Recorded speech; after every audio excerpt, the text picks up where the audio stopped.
Приветствую всех на моем канале. Здесь я рассказываю о кельтской культуре и истории времен раннего Средневековья. Сегодня поговорим о государственном устройстве средневековой Ирландии. И это важно для понимания того, как на самом деле была устроена жизнь в те времена. В раннем Средневековье Ирландия не была единым королевством.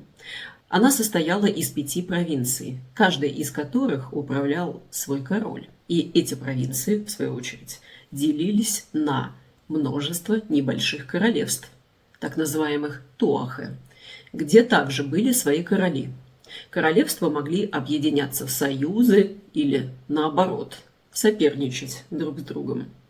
Но в отличие от Англии, к примеру, где уже к X веку складывается более-менее единое королевство, или, к примеру, Франкского королевства, где крупные политические объединения формируются еще в VIII-IX веках, Ирландия очень долго оставалась островом, разделенным на множество независимых королевств, династий и союзов.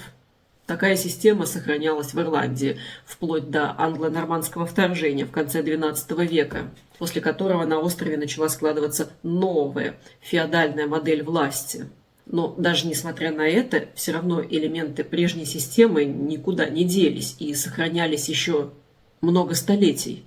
И Ирландия оставалась политически неоднородной очень долго, где-то местами даже вплоть до XV-XVI веков. В системе власти в Ирландии периода раннего Средневековья высшим титулом считался Ard Rí, что с ирландского переводится как «верховный король». Так называли правителя, который стоял выше других королей острова. Но здесь важно понимать, что этот титул совершенно не похож на ту же Англию, к примеру, где есть короли, лорды и тому подобное. У кельтов верховный король, можно так сказать, не абсолютный монарх, а занимающий первое место среди равных. Были даже такие случаи, когда, к примеру, человек мог получить титул верховного короля благодаря удачному брачному союзу. И такое бывало. Верховный король редко управлял всей Ирландией напрямую, а его власть зависела от таких факторов, как союзы, военная сила, дани, то есть выплаты от других королей, и признание от них. Дань от других королей в те времена это были не обязательно деньги, это могли быть скот, зерно, одежда, еда, ткани, мех, чуть реже оружие, предметы роскоши и тому подобное. Центром системы власти в Ирландии был холм Тара. Тара находится на территории современного графства Мид в Центральной Ирландии. Там проходили инаугурации королей, собрания знати и всякие важные ритуалы. Иногда Тару называют символической столицей Ирландии. Но это был не город в привычном смысле, в привычном нам понимании. Здесь не было каких-либо грандиозных сооружений, каменных построек. Тара представляла собой комплекс земляных сооружений, курганов и ритуальных площадок. Там же находился так называемый камень Леофойл, что с ирландского буквально переводится как «камень Ирландии». Хотя более распространенная интерпретация названия звучит как «камень судьбы» (Stone of Destiny). Согласно легендам, Леофойл, камень судьбы, являлся одним из 4 магических предметов племени богини Дану, те самые Туата-де-Дану, правившей Ирландией до прихода людей. Вот по преданиям они привезли на остров этот камень, Леофойл. Предания гласят, будто бы камень сам избирал человека, который достоин стать королем. Король должен был встать на камень судьбы, и тот откликался, подтверждая его власть. Говорят, что камень мог издавать какие-то звуки, кричать. Так гласят предания. Но, скорее всего, вот это выражение «встать на камень судьбы» было больше символическим. Речь шла не о буквальном стоянии на камне, а о ритуале, проводимом рядом с ним. Есть предположение, что в древности камень вообще мог выглядеть иначе. Или рядом могла быть некая площадка, возвышение, потому что, как мы видим на фото, камень достаточно высокий. Раскопки показывают, что на холме существовал королевский комплекс.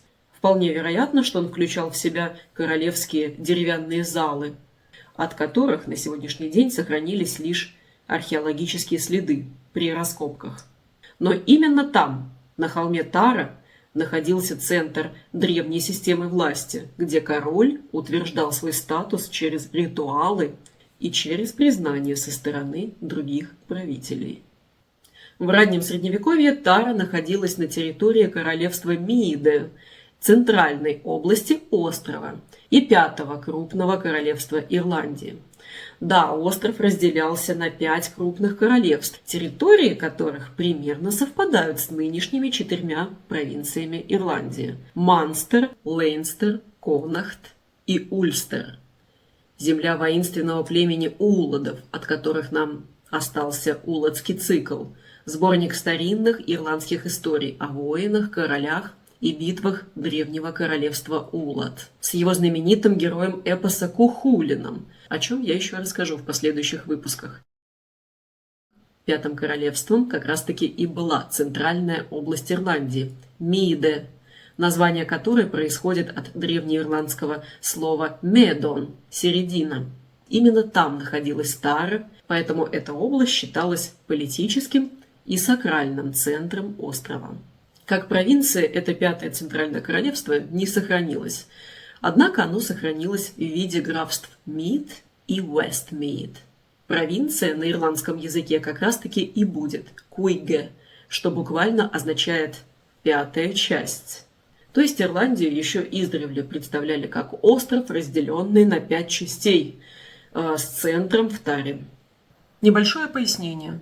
5 королевств – это довольно-таки условная, но очень устоявшаяся схема. Ее дают в учебниках, в популярной литературе, и это не ошибка, просто так удобнее понять сложную и непостоянную систему, когда границы королевств постоянно менялись. Как вы видите, на этой карте границы королевств показаны весьма условно. А эта карта, как выглядели королевства в X веке, она более подробная, и королевств здесь указано больше, чем 5. Но мы остановимся пока на 5 королевствах.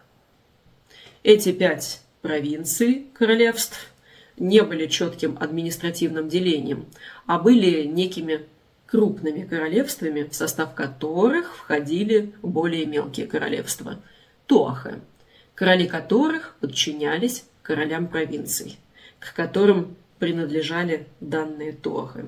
Само слово «туа» переводится как «народ», «племя».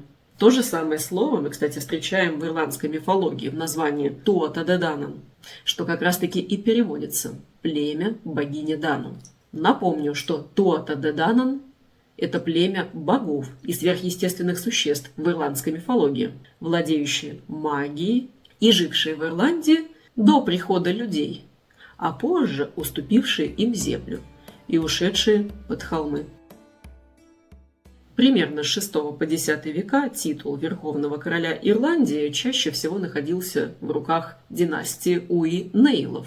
Это была не единая королевская линия, передающая власть от отца к сыну, а большая группа различных родственных линий, которые происходили от общего предка и по очереди выдвигали своих правителей. Поэтому власть постоянно менялась внутри этой династии и зависела от силы отдельно взятых ветвей и родственных кланов. Позднее, уже в IX веке, появляется одна из самых известных фигур ирландской истории – Брайан Бору. Он происходил не из рода Уи-Нейлов, а из Южной Ирландии, из Манстера, и сумел стать верховным королем, опираясь на военную силу и союзы. И тем самым он нарушил вот эту прежнюю традицию доминирования северных династий Уи-Нейлов.